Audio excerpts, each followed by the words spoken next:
This is Paving the Way to March Madness, presented by nicolock.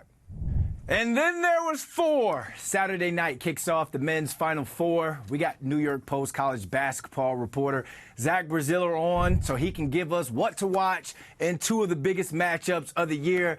Zach, let's take him. Zach to school all the way from Phoenix, baby. You missed out on the earthquake, by the way. How you feeling, my man? I'm incredibly sad. Apparently my dog was growling at the earthquake at home, so I'm heartbroken. You know, Mets win a game and all hell breaks loose. You know, you couldn't be there for the dog, but you're here for us, man. Let's talk about that first matchup: NC State versus Purdue. You think Lady Luck is still rocking with the Wolfpack, or is it the year of the Boilermaker? I have a hard time seeing NC State win this game. Look, I think it's going to be competitive. I've doubted NC State throughout this tournament, and they've proven me wrong all along the way. I think it's going to be a very good game. I just think Purdue's got a little too much. It's definitely of the 2 semifinals the one I'm looking forward to the most, just because Zach Edey against DJ Burns is such a fascinating matchup. And look, NC State's played great. You know, they beat Texas Tech, they beat Marquette, they beat Duke, obviously Oakland as well. They've earned it here. I think we're on a Purdue UConn collision course. That to me will be such a good game and so many great storylines. But I do think NC State will be in the game with 5 minutes to go. I don't think I know the line is around 9.5, but I do not think they get blown out here. Let's say NC State does defy the odds and beats Purdue. Would you call that the biggest Final Four upset in, let's say, the last decade? It would definitely be up there. There's no question about that. You know, an 11 seed getting to the title game. You know, I mentioned they're basically a double-digit underdog. I don't think there's any question. It would be right up there. Wisconsin beating undefeated Kentucky in 2015 to me was up there. You know, John Calipari obviously circles coached around him in that game.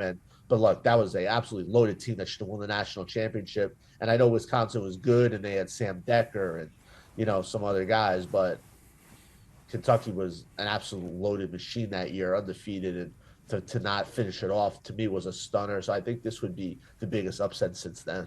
I'll tell you what, if NC State does pull it off and win this tournament, they're going to get themselves a Netflix special for real, because, I mean, just that story would be one of the greatest sports stories ever created or ever lived. Let's move on to the UConn boys. We got UConn versus Bama. A plane malfunction has been the only thing to slow down the Huskies this entire tournament. Can Bama put an end to their run? Unless they hit like 18, 19 threes, I just don't see it. I don't think they have an answer in the paint for Klingon. I don't think they defend nearly well enough. To me, it's kind of similar to Illinois, you know, where you have a really, really good offensive team, but not a great defensive team. And it's just, if you don't play both ends of the court at a high level, it's hard to play with this UConn team. I do think Alabama's going to have a better game plan. They're not just going to keep attacking Klingon like Illinois. I still don't understand what that was about. But you know, Alabama's got to go wild from 3 to have a shot here. I do think I don't think they're going to run Alabama out of the building like they did Illinois. You know, something like, I don't know, 86-75, something around there. I think it'll be competitive. You know, Alabama's really good. You know, they go up and down. They have a million guys who could shoot threes.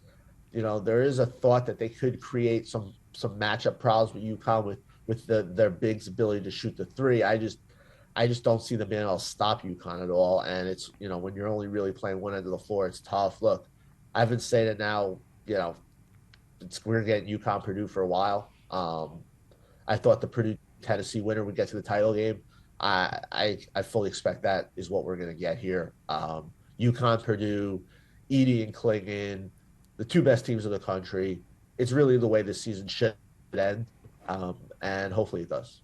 Battle of the Twin Towers. Both those dudes are over 7 feet. Real quick, do you think UConn going on a 30-0 run, do you think that's bad? That was bad for basketball? I mean, I think it made Illinois look bad. I don't think it's bad for basketball. I think it made Illinois look bad. Um, the Illinois game plan to me was awful, and Illinois basically couldn't take. Once UConn landed that one punch, it was over. They just completely fell apart. It was layups, it was dunks, it became non-competitive, and it kind of made me think back to I spoke with Rick Pitino last week, and he had told me at the time, this was when Creighton and Marquette were still alive, that he thought Creighton and Marquette had the best chance to beat UConn just because they've seen them. They've seen them 2 or 3 times, and he felt that's just such a big thing with UConn because they're so good that it's just so hard to replicate what they do on film and how dominant they are. And if you haven't seen it, it's kind of, it's difficult that first time. And, as I was watching that 30-0 run, I was thinking that because, it was just like they were shell shocked at how good UConn was. But yeah, look, I don't think it's bad for college basketball. I think Illinois really had a very poor showing and really didn't show you much on the big stage once they got, once UConn delivered that one punch. Well, we're all going to be locked in front of our TVs to Saturday evening. That's the way you take them, Zach, to school, live from Phoenix. Thanks for hopping on with us, man. Bring back some of that warm weather, please. I would love to.